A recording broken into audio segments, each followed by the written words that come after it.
Un total de 130 corredores tomaron parte onte domingo no Trail de Lousame. A carreira, como en edicións anteriores, dividiuse en dúas probas.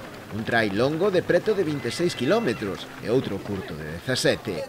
A vitoria no primeiro deles foi para os atletas Alexandre Otero, do triatlón Rianxo, e Verónica Calvo, do CDM Vértice. Por detrás deles entraron en categoría masculina Pablo Fernández e Tote Díaz. En féminas completaron o podio Sabela Pensado e Lucía López. En canto ao trail curto, os gañadores foron Álvaro Campos e Inés Ramos. A carreira disputouse sen incidencias, máis alá de algún que outro abandono por lesión. Únicamente houbo que salientar un pequeno incidente, xa que a proba foi obxecto dun intento de sabotaxe antes do inicio, na madrugada, pois movéronse varios indicadores que foran colocados para a marcaxe da proba. Por fortuna, puideron ser detectados a tempo, polo que a carreira puido disputarse sen ningún tipo de problema.